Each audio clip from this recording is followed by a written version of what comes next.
Әдәбиятыбыз сәхифәләре дигән циклдан бүген без сезнең игътибарга Галимҗан Ибраһимовның Адәмнәр дигән хикәясен тәкъдим итәбез.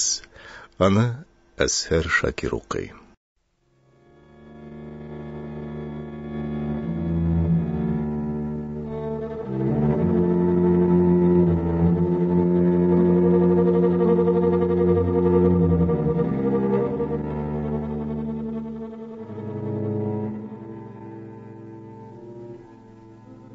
Үлем үзенең кара канатларын җәйде. Җир йөзе гүя шуның астында капланып калды. Тирә-як куркыныч караңгы каберлекләр, ләхетләр белән, бер үлгәч тирилеп чыккан җанлы мәйетләр белән тулды. Адәмнәрнең йөрәге моңа чыдамады. Урыннан кузгалырлык куәте булганнар куркышып, дөньяның төрле ягына качтылар. Түркстан, Кавказ, Сибир далаларын шуннан таралган хәлсез шәүләләр басты.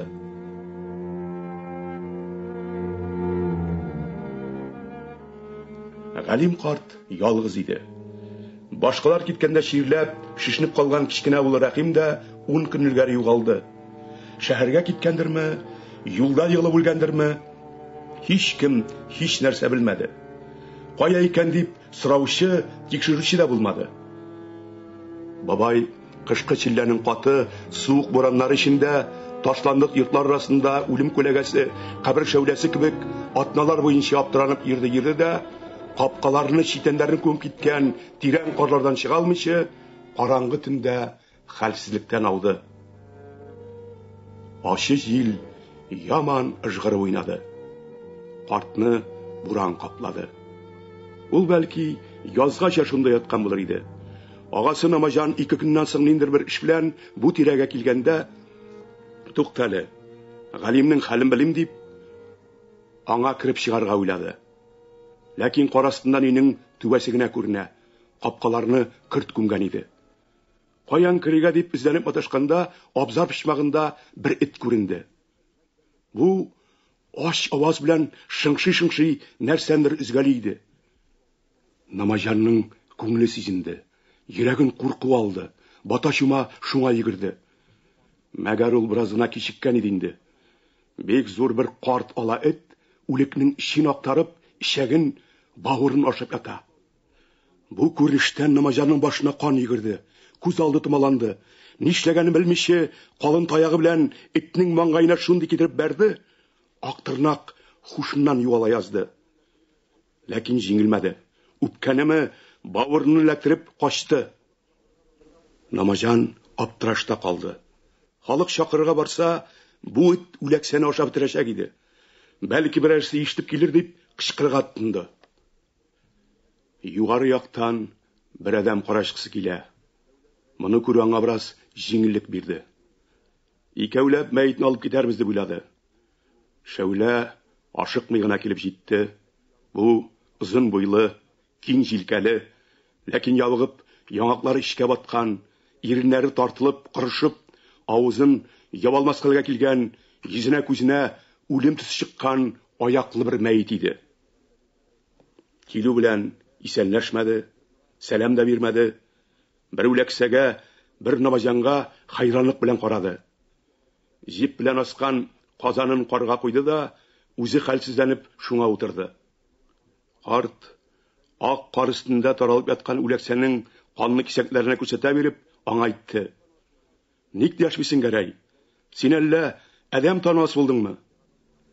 Гәрәй өендә хатын, бала чагасының хәле бик авырайгач, актык казанын күтәреп чыккан иде. Үлекләр өчен елау, аларны кәфенләү, кабер казып, уңайлы ләхетләр ясап күмү кебек, элекке тук заманның яхшы гадәтләре күптән ташланган иде инде. Идәме, урамдамы, юлдамы, хәлсезлектән йыглалар да үләләр. Исән калганнары үзләре дә я яман шишенгәннәр, я кибеп, кырып, аякларын чагыстырып йөриләр. Балта көрәк тотып, кышның каты сугында туңып таштай каткан җирне казырлык, җиназа фәлән укып, зиратка итеп йөрерлек вакыт юк. Үләксәләрне я үзенең, я хуҗасы ташлап киткән буш келәтләрнең идәннәренә ташлыйлар. Бу җиргә иң якыны Садрый байның келәте иде.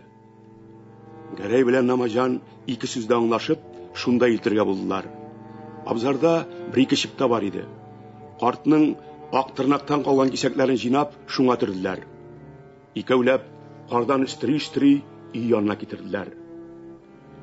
Заманында урта хәлле бер тормыш кичергән бу өй хәзер җин-пәри яз кебек иде. Тәрәзәләре ватык, мич җимерек, идәндә сәкедә чүпчәр, кар, тузан туфрак.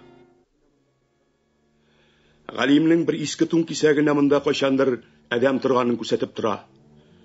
Намаҗан кызганып, мәрхүм зур мәшәкать белән буйны салдырган иде. Үзенә насип түгел икән. Ай, гомер дигәнең дип сөйләнә-сөйләнә төрле җирләрне актарды. Мич астыннан бер табагач килеп чыкты. Шүрлектән ике кашык белән бер табак алды. Картның төсе булыр дип, шуларны баягы йыртык тунга төрде дә култыгына кыстырды. Йозак эзләде, ләкин таба алмады. Шуның белән эшне бетереп чыктылар да, чыптага төрелгән үләксәне өстерәп, тирән кар эченнән авылның юлсыз, сукмаксыз урам буйлап, Садрыйның келәтенә киттеләр.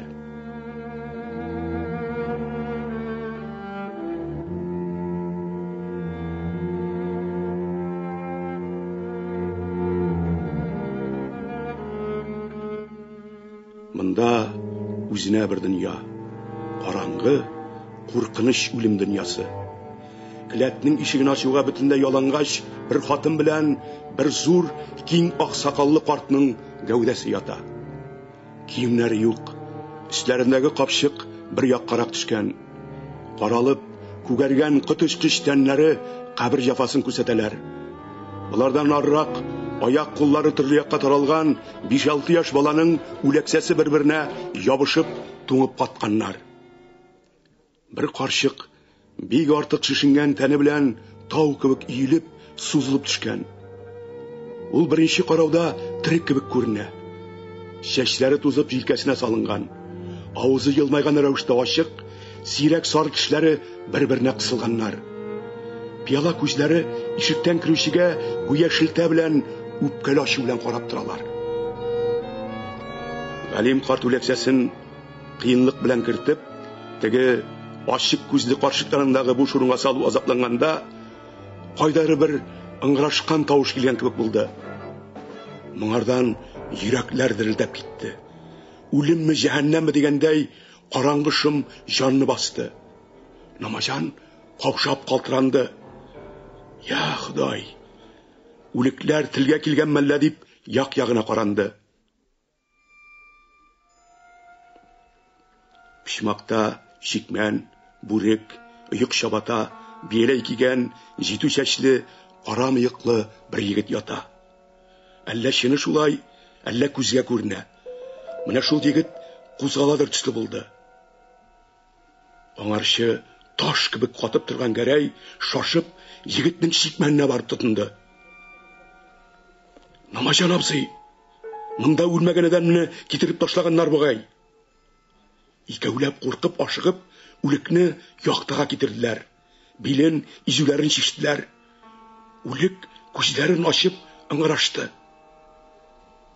Бу Гәрәйнең кияве Миңлебай исемле кеше иде.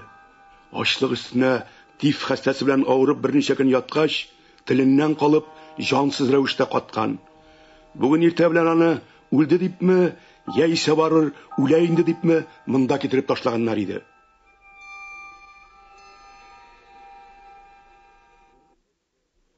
Миңлебай заманында ару көне тишле, тырыш, чибәр егет иде. Гәрәйнең зур кызы аның хатыны иде. Быел көз көне Нәгыймә тиф хәстәсеннән авырып үлде. Баласы каядыр югалды, егет ялгыз калды. Авыру вакытында ярдәмчесе булмады. Үлек күзләрен ачып ыңгырашкач, Гәрәйнең күп азаплар эчендә ташка әйләнгән күңеле сынды, йөрәге түзмәде, җылап җибәрде. Син дә шулаймыни туган каем дип, үзенең хәлсез куллары белән өстери башлады. Ул гүя леке кияү Миңлебайны бу кабердән, бу кытышкыч үлекләр дөньясыннан тизрәк алып китәргә, шулай итеп коткарырга тырыша иде. Күп мәшәкать белән күтәреп, Миңлебайны келәт алдына чыгардылар. Ишек ябылды, Тегендә үлекләр үзләре генә калдылар.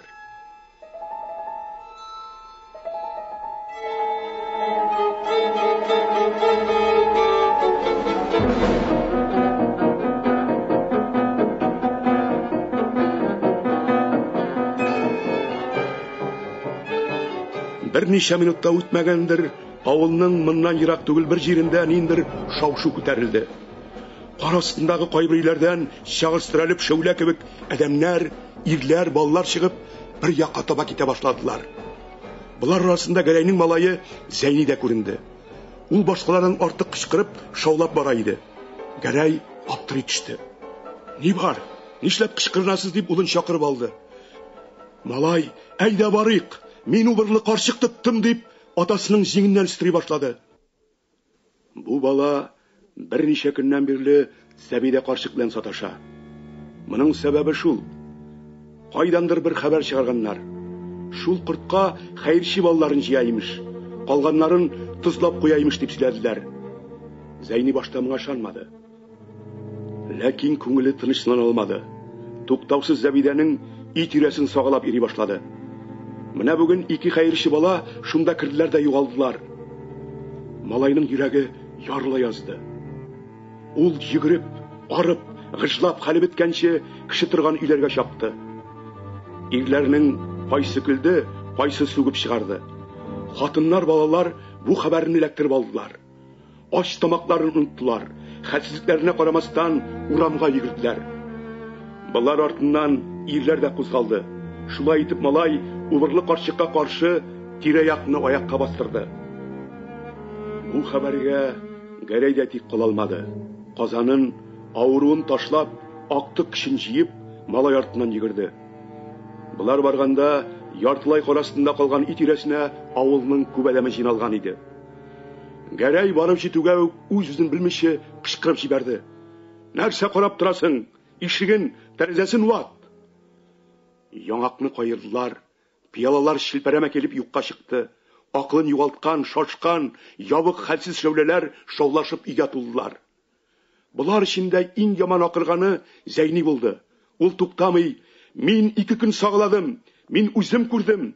2 хәерчи бала керделәр дә югалдылар. Өйнең хуҗасы 60 яшьлек карчык. Өс-башы җүнлегенә, йөзе тирән җирчыклы, борыны карчыганыкы кебек кәкрәйеп килгән.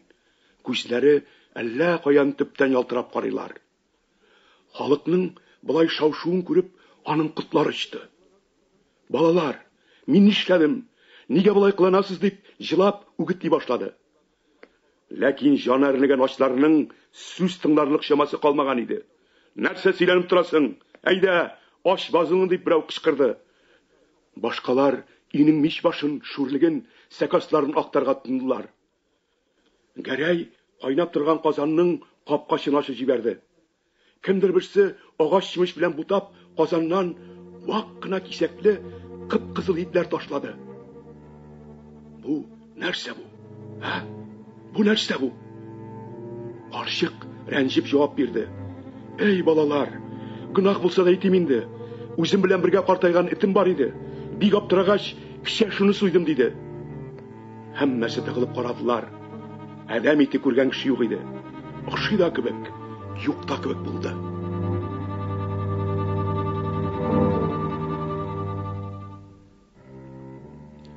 Кемдер мич башыннан бер капчык сөяк өстерәп төшерде.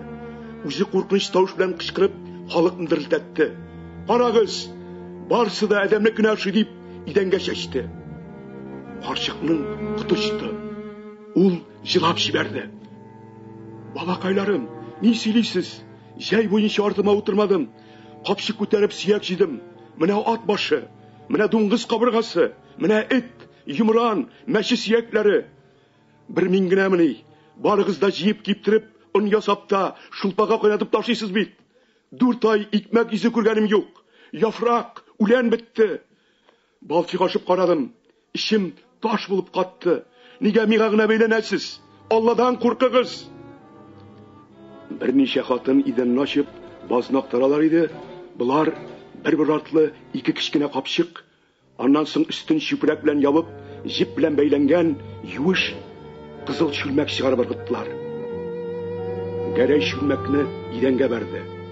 Халык телен, акылын югалтып, таш кебек катып калды. Аларның барлык сизенүләре дөрескә чыкты. Ватылган чүлмәк иченнән кисәк-кисәк тузлы ит идәнгә чәчелде. Булар арасында бер-берсе өстенә рәтләп тезелгән кичкенә куллар, туз ичендә кызгылт киенчә сакланган ботлар, бармаклар бар иде. Моны һәммә кеше ачык күрде. Шик калмады, үлем килеп басты. Хайран булып кату бер минут барды. Иң элек Гәрәй кузгалды. Ул анаңны фәлән иткән убырлы карчык, син икән дөньяны кырткан дип, кабахат сүз белән сүгенеп, Зәбидәнең бугазыннан алды да идәнгә шундый китереп бәрде, кыртка итте дә хушыннан язды. Өйдә котышкыч бер шау-шу, талаш, тавыш, тап-таш кузгалды. Карчыкның килене йортны халык баскач куркуыннан чырмага качкан икән. Кемдер аны өстерәп төшерде. Ул ишектән кирүгә кычкырып җибәрде. Абзыйлар, безне үтерсәгез дә сүзем юк. Без 3 ай инде адәм каны чәбез. Күпме бала суйганбыздыр, исәбендә оныттым.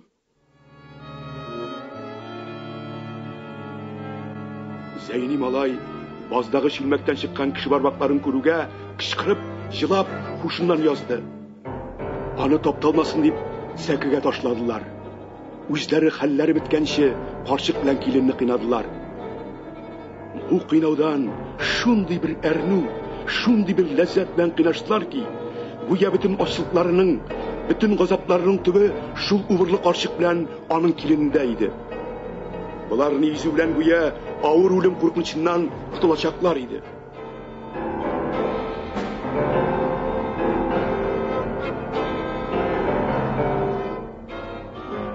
Халык чыгып үтүгә өйгә ут төрттеләр. Яңгыр чыкты. Мәгәр карга күмелгән бирешмәде. Түбәдәге саламнары гына янды. Аз-маз бүрәнәләр кара киеп күмерләнделәр дә шуның белән тукталды. Арып эштән чыккан ачлар убырлы карчыктан ут та җирәнә бит. Өе дә янмады ләгънәтнең дип, тагы аш, салкын өйләргә таралдылар. Өйгә кайтып керүгә башыннан ниләр кичкәнен әле яңа гына аңлый башлаган малай ашыгып сөйләргә тотынды. Аның кичкенә сеңлесе Нәфисә котышып җылап җибәрде. Апасы җитү кыз Бәхрия башына сыйдыра алмады. Ни әйтергә дә белми аптырап калды. Сәкедә Сатира апа тиф хәстәсеннән әле һаман котыла алмыйча ачлык өстенә каты авырып та ята иде.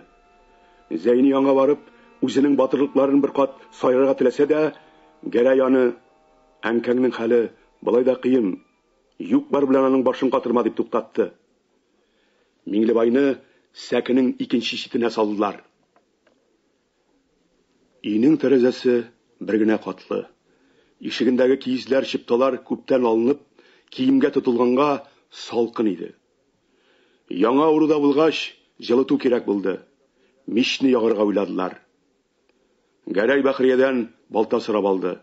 Кызы ябык, кипкән тәненә әллә нинди капчык, палас кисәкләреннән ясалган бишмәтме, шикмәнме сыман нәрсәне өстенә салды. Башына Зәйнинең бүреген, аягына әнисенең иске киез ката калдыгын киде. Билен җип белән буды да атасы белән бергә йортка чыкты. Гәрәй заманында тырышлык белән көн итүче адәм иде. Көтелмәгәндә Герман сугышына кудылар. Үзе теләп акларга каршы 2 ел фронт кичерде. Эшләрлек ират булмаганга йорт җимерелде, мал калмады. Шуңа күрә аның утын китәргә дә чамасы булмады. Ул быел кыш буенча үзенең абзарларын, үй түбәләрен якты. Хәзер бер нәрсә дә калмаган иде. Дөньясын ташлап киткән күршесенең ике уртада читәне бар. Ул туп-туры шул читәнгә барып балта салды. Кызы бераз аптырап карады, ләкин каршы әйтмәде. Икәүләп зур бер кычак вак кырутын ясадылар да яңадан өйгә керделәр. Бәхрия мич якты. Балалар урыннарыннан кузгалып утка таба җилыштылар.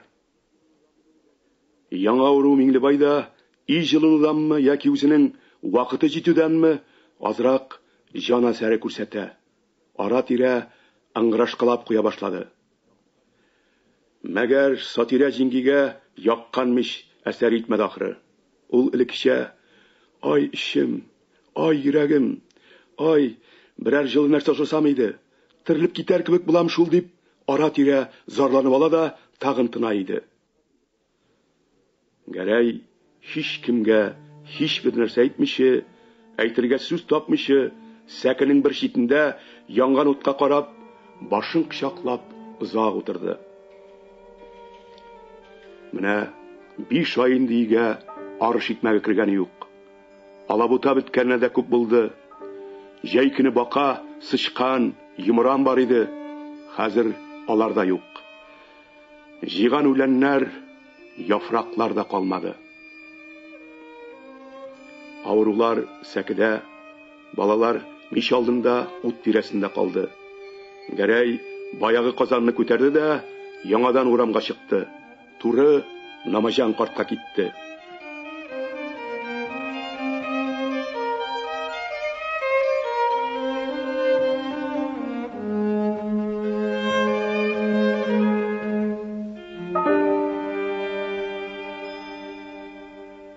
Җил яңадан кузгалган, буран уйный башлаган, бару кыен булды.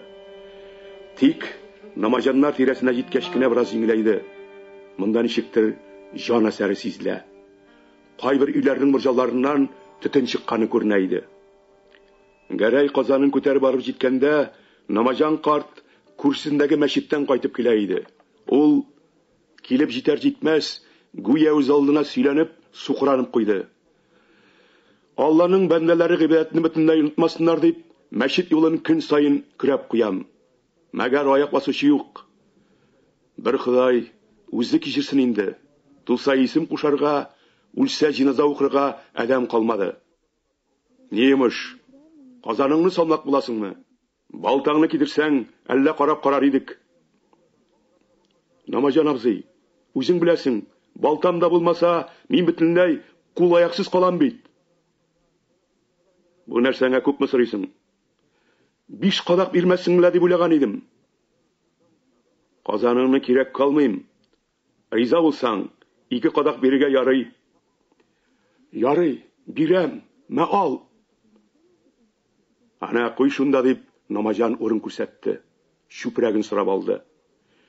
Гәрәй чүпрәккә төреп алганынны чикмән эченә күкрәгенә тыкты да, авыр, салмак атлап өенә юнәлде. Балалар аталары килеп керүгә ач күзләре белән аңа карадылар. Сәкедә яткан әниләре: "Картым, син тагын буш кайттыңмы?" дип ыңгырашып куйды. Гәрәй дәшмәде. Куеннан чыгарып, Бәхриягә чүпрәктәге онны бирде. Кичкенә Нәфисә: "Апа, ул нәрсә? Икмәкме?" дип кычкырып аңа ташланды. Зәйни ризык кайтканын белгәч, тизрәк ачып карады да, анасы янына сикереп менде. Әнкәй, ун кайткан, ашыйбыз" диде. Әниләре зур кызын аңгырашты. "Балам, суыңны аз ясама, җитәрлек булсын." Ай, азрак туз булсачы. Туз юк иде. Балаларның сабырлыгы югалды. Алар һәр минут апа тизрәк дип ашыктыралар. Хәзер, тагы азгына кайнасын диюгә карамастан, әле кашыкны, әле чүлмәк читенә тамган апран алып ялыйлар. Аш сәкегә куелганда, һәммәсе дә ач күзләре белән табакка кадалдылар. Ләкин әниләренең тамагына бармады. Ул 1-2 капты да: "Ай ишем, ай йөрәгем" дип кире ауды. Балалар да, Гәрәй белән Бәхрия дә һичбер сүзсез, хапыр китереп, табакка капланып йотылганда, Миңлебай яткан урыннан кузгалды. Алар бер генә карадылар да, тагын табакка капландылар. Ауру тагын силкенеп куйды. Гәрәй: "Миңлебай, ашыйсыңмы? Кызым, бер савытка салып бир."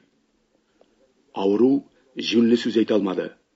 Мәгәр биргән савытны туры авызына каплады да, үзмиче йотып бетерде. Савытны кире сузды. Ул хәзер терек иде. Мәгәр аңы кайтмаган, теле саташулы. Шүлмәкне, табакны, кашыкларны кат-кат ялап, адәмнәр тукталдылар. Һичберсе туймады. Ашысы килү элеккедән 1000 кат яман артты. Ишнең сырауы үткенләнде. Шулай да күңелләре бераз ачылды. Күзләренә аз гына тереклек керде. Лектән дә бирешми калган Зәйни бөтенләй җанланды. Әткәй, кыш күп калмады бит инде дип, җәйнең килүен, аннан соң ашарга төрле нәрсә табылуын хыял кыла башлады. Балаларны дәртләнеп сөйли дә, шулай бит апа, шулай бит әткәй дип, зурлардан җипләтеп куя. Бәхрия белән Гәрәй кыска сүз белән шулай Зәйни, шулай диештеләр. Әниләр аны янына чакырып алды да, шулай балам, шулай. Син бит акыллы балам минем. Ни күрсәк тә бергә күребез дип башыннан сыйпады.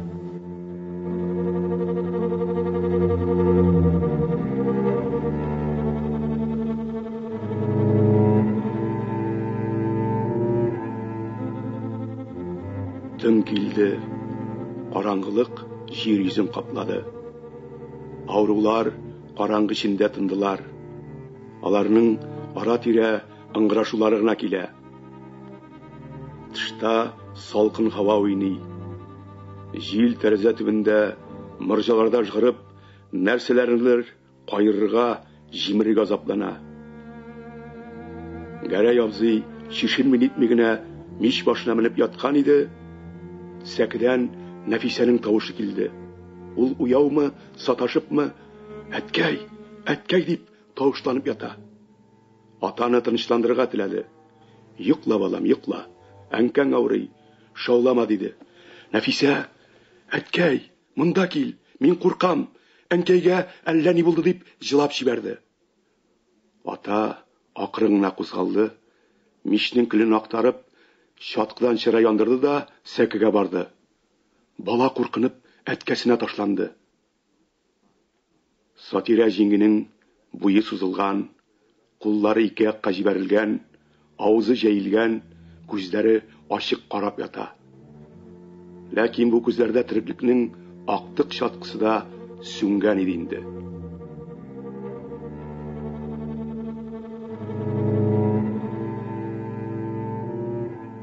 Гәрәй бүтәннәрне кузатырга теләмәде.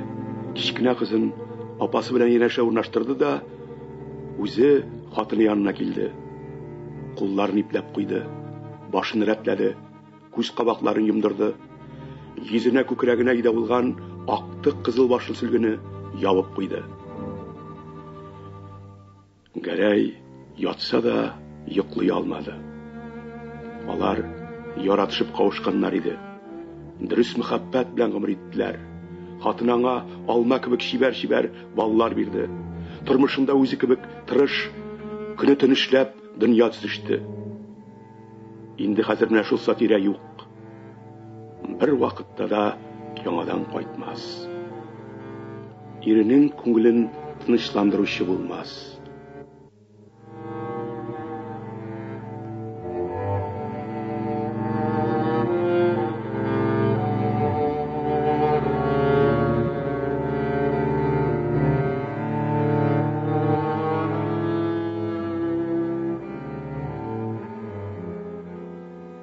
Бер атна эчендә Миңлебай үзенең тиф хәсәсеннән бөтенләй диярлек котылды.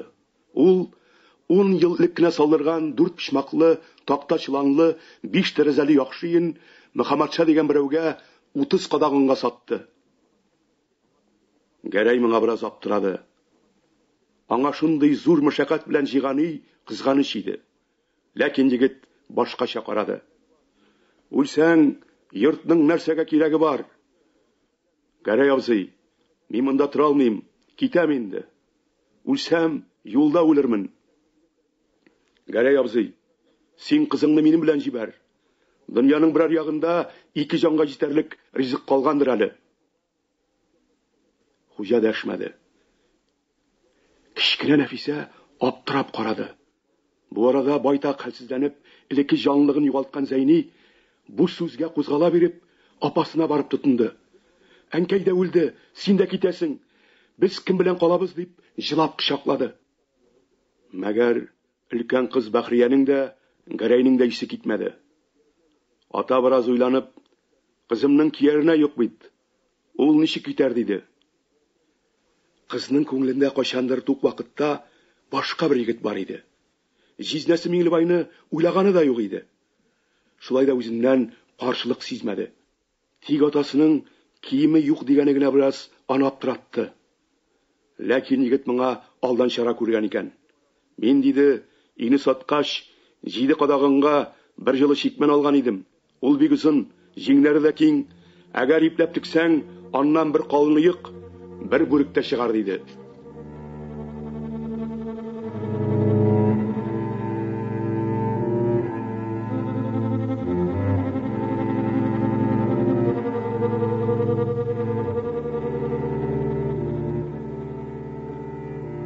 Зур кызы белән Миңлебай киткәч, йорт кабергә әйләнде. Гәрәйнең өенә гүя куркыныч үлем үзе кара канатларын җәеп кирип капланды. Балалар хәлсез яталар. Алар айлап түгел, көнләп, сәгатьләп картаялар. Куллары нип-ничкә сөяккә әйләнде. Кабыргалар күкрәкнең ике ягына тезелеп, чыралар кебек өскә калыктылар. Муеннары беләзектән ничкәреп, ямсыз узынайды.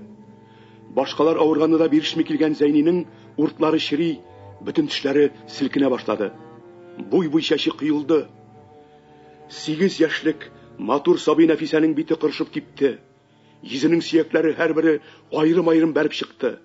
Тиресе бушап салынды. Җирчыклар каплап, кичкенә, хәлсез 70 яшьлек карчык төсенә керде. Булар хәзер элекке кебек җылап ашарга да сорамыйлар. Булса алларына килсә, беткән читыгалар, булмаса төссез, хәлсез сузылып ята бирәләр. Гәрәйнең үзендә шишенү сизелде. Балтырыннан башлап, ботка таба кабару артты. Шулай бер вакыт Гәрәй уйсыз-нисез катып утырды да, мич башыннан балтасын алып тышка чыкты.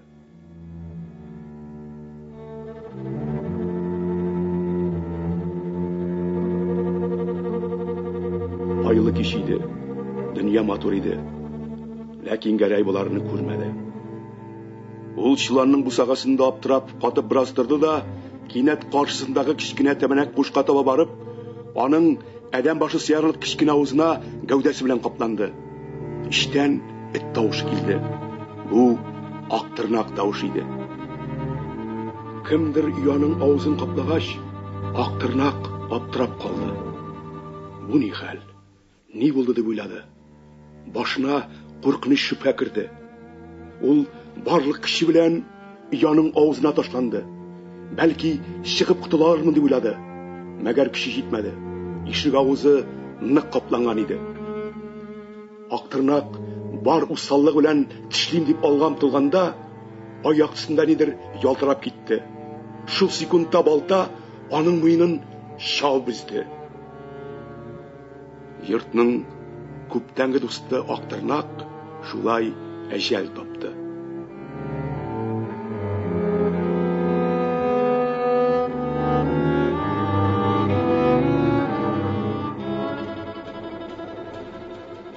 Эт бик ябык булды. Аның йөне буй-буй кыелган, ян башында сыртында кайбер сөякләре ничкә тирәне йыртып чыкканнар иде. Төнлә ипләп тунарга кыен иде. Гәрәй аның арт санын кисеп алды да, тышта калса туңар, тунап булмас дип, гәүдәне өйгә кертеп, ишек төбендәге чигәлде. Кулындагы кисәген куна тактасына салды да, вак-вак кына турый башлады. Тәрәзәдән аяк төшә, өйне бераз яктырта. Балалар аталарының караңгы шәүлә кебек туктаусыз йөрнүенә, ни беләндер маташуына башларын калкыттылар. Әткәй, ни бар? Әллә ашарга буламы диештеләр. Гәрәй зур чүлмәккә суын сала биреп, йокламагыз балалар, мин әзрәк ит алып кайттым, хәзер мичкә куям диде. Зәйни малай акрынна кузгалды. Атасының янына килде дә, дәшми аптырап карап торды.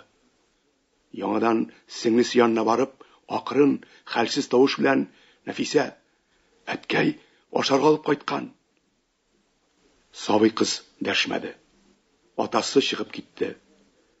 Күршесенең читәне күптән ягылып беткән иде инде. Гәрәй балтасын тотып, төрле җиргә кагылды. Ләкин ягарга бернәрсә дә тапмагач, кире өйгә керде. Сәке киң. Аның һәммә такталары исән. Шулардан берсен тартып алды да яргалады. Әйбәт, кырылтын булды. Сәкенең еллар буенча киеп яткан такта кисәкләре тиз арада дөрләп янып киттеләр. Ут яктысы Нәфисә белән Зәйнигә бераз җан бирде. Алар урыннарыннан тордылар. Кабердән кайткандай кыяфәтләр белән мич каршысына килделәр. Кинәт тәрәзәдә күләгә күренде. Ай яктысында ниндер бер гәүдә өйгә таба йөгереп үткәндәй булды. Әйләнеп карагыда йөрә алмадылар, ишектән бер адәм нечкә тавыш белән җылап килеп керде. Беренче караудамның ирме хатын микәнен тану читен иде.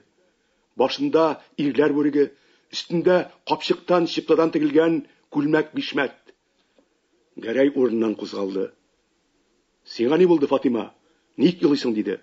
Бу аның көз көне үлгән сеңлесенең кызы иде. Хәзер үзенең туган агасы Габдуллада тора. Фатиманың җылавы көчәйде. Инде кая барыйм? Әллә инде бер үткенчегә 10 кадагынга саттылар. Оннарын алганнар булса кирәк. Бүген кич мине ул адәм белән йокларга киштеләр. Мин чыктым да качтым.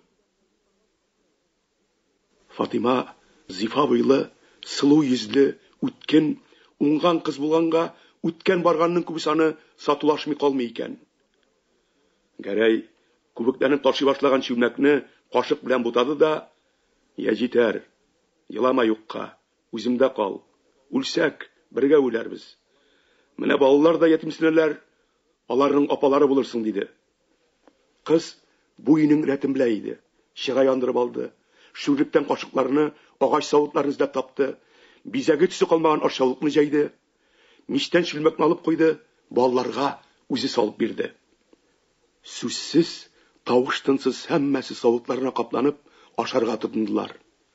Актырнакның сөякләрен йотлыгып чәйнәргә киштеләр. Берничә минутта чүлмәк бушалды, кашыклар, савытлар яланды. Фатима аш савытларын юарга тотынды. Балаларга җан керде. Зәйни малай бигрәк ачылды. "Безнең апай арба төшкәч кайта. Шулай бит, әткәй, кайта бит." "Әткәй әйтә инде. Кыш озак калмады ди. Шулай бит, әткәй. Шилдәсе үтте бит инде. Менә күптә тормас, кар эри башлар. Урамдагы сулар, елгалар агып китәр. Аннан соң җирләр кибәр. Без былтыргы кебек кырдан ашлык ашаклары җыярбыз. Аннан соң агач яфрак ярыр, аны җыярбыз. Минем кармагым әле дә чырмада ята. Мин балыкка йөрермен. Аннан соң бакалар, йомраннар, кошлар тотарбыз. Аннан соң яңашлык та җитәр. Шулай бит, әткәй. Әткәй, шулай бит." Фатима бу өйдә озак кала алмады. Аны берничә көннән соң җиңгеләре киеп алдылар. "Юктан качып йөрисең. Үзең теләмәсәң сине кем бирсен?" дип шелтәләделәр. Инде бер атнадан соң икенче бер юлаучыга 15 кадагын бәрабәренә биреп җибәрделәр. Фатима бар чакта Гәрәйнең өендә азрак җан сизелә иде. Хәзер балалар тагы ятимлектә калдылар. Гәрәйнең әйтерсең теленә таш бәйләгәннәр. Ул шундый сүзсез әйләнде. Балаларына да элекке кебек җылын дәшүе калмады. Сырый башласаң, уңга бер җавап кайтара. Нәфисә бер нәрсә дә сизенмәде. Мәгәр зирәк малай Зәйни кайбер вакыт атасының күз карашларыннан куркып китә. Кичкенә йөрәгенә караңгы шом төшә иде.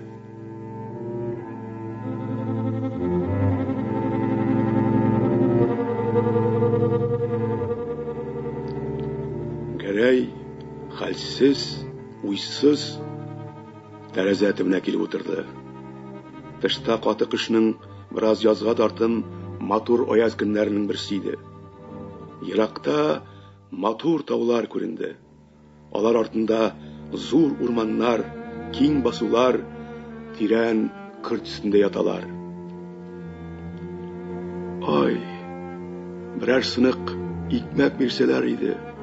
Үләм, Ай, үләм, ишемне нәрсә беләндер буралар, ни беләндер суырып, йөрәгемнең канын ишәләр. Булар кемләр? Нәфисә белән Зәйни яталар икән. Тукта, буларның кайсы итлерәк икән? Кичкенә кызның рәте булмас. Буш тирдә сөяк кенә чыгар. Әмәнә малайның чамасы зарарсыз. Гәрәй шул уйлар белән балаларга карады. Малай Зәйни нәрсәдер сизенде. Атасының шашкан, усал, томанлы карашларыннан котышып сикереп торды. Әткәй, нишлисең безне дип, ачы аваз белән кычкырып җибәрде. Гәрәй моны күреп алды да, кинәт кузгалып, баланы эләктерергә омтылды. Ләкин өлгерә алмады. Зәйни үлем тырнагыннан эләккән кебек акырып ишеккә таба атылды. Атасының малай артыннан куып чыгарлык көче юк иде. Аны уйлый да алмады. Әле һаман аптырап, куркынып, хәлсез яткан Сабый Нәфисәгә барып тотынды. Тор кызым, җитте диде. Гәрәй тирә-ягын әйләнеп карады. Һичкем юк иде. Мәгәр мичнең кашагасында пычакның ялтырау гына күренде. Бала, әткәем, нишлисең мине дип, хәлсез акрын тавыш салды. Гәрәй моны ишетмәде.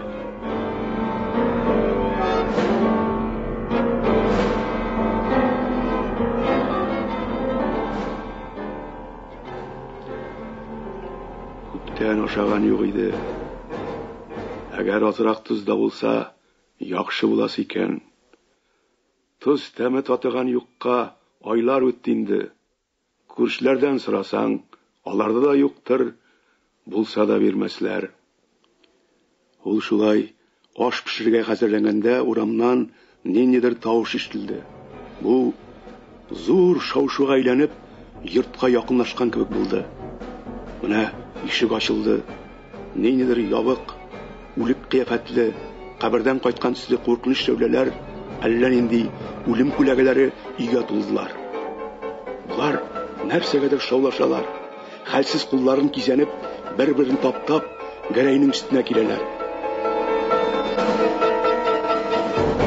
Әллә нинди карлыккан җәһәннәм тавыш белән Ташчы Камали: "Убырлы карчык Зәбидән үтерештең. Инде син дуңгыз эт, үз балаларыңны суй башладыңмы?" дип акырып, аның бугазына ябышты.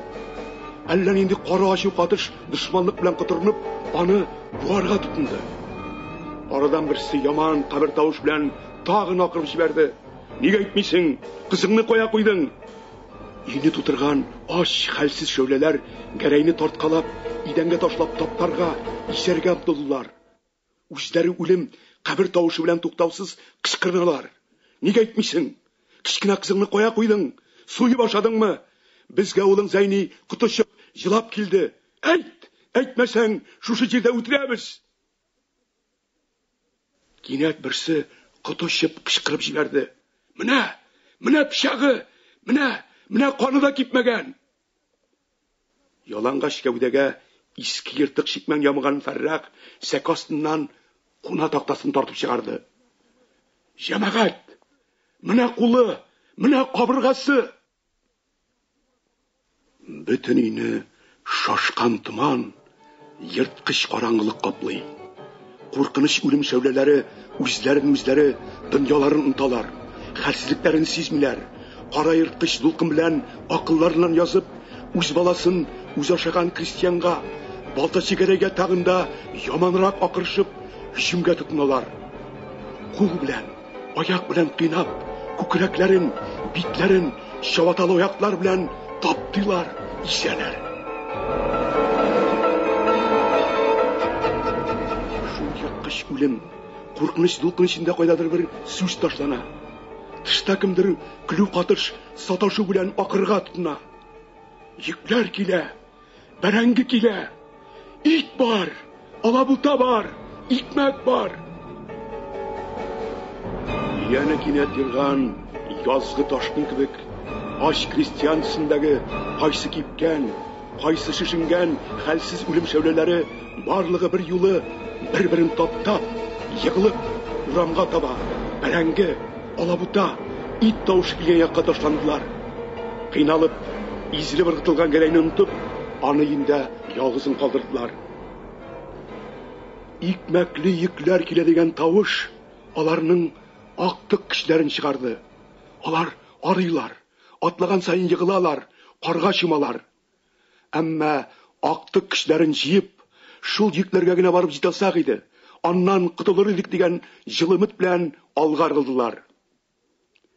Анда зур йөк тиелгән 8 чананы, арык, явык 8 ат, бер туктап, бер кузгалып, кыенлык белән карлы юлдан аларга таба сөриләр. Чаналарга каршы барып, ни нәрсәдер тиелгән капчыкларны күрү белән, аш крестьяннарның миләре капланып, йөрәкләре тукты язды. Ташчы Камали түзә алмады. Ат янына килә торган чыбыркылы юлаучының сүзенә кулак салмастан, иң алдагы чанага барып йыгылды. Куллары белән кочаклап, тешләрен батырып, бер капчыкны тартырга, үзенә таба үстерергә, үзәргә, шишәргә ашкынды. Йөкчеләр җаваптан куркып, моны айырырга, читкә тәреп ташларга тырыштылар. Булай ярамый, килгән кире качмас, Сәвит өенә барып җитсен, пешкәч ашарсыз дип сүз белән аңлатырга теләделәр.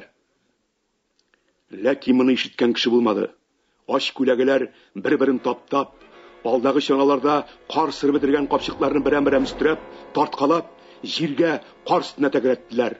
Хәлсез куллары, зәңгеләдән йомшаган тешләре белән газапланып, капчыкларны өзгәләделәр, йыртып-йыртып җибәрделәр.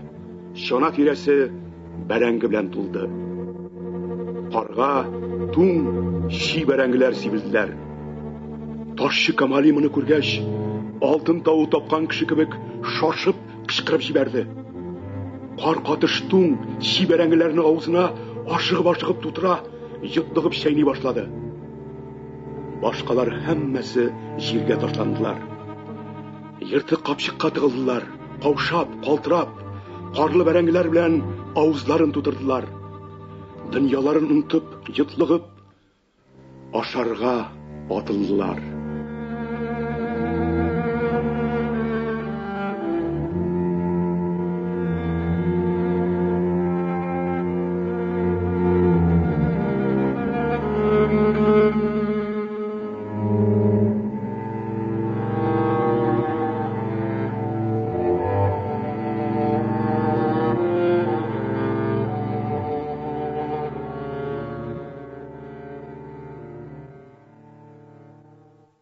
Сез әдәбиятыбыз сәхифәләре циклыннан Галимҗан Ибраһимовның «Адәмнәр» дигән хикәясен тыңладыгыз.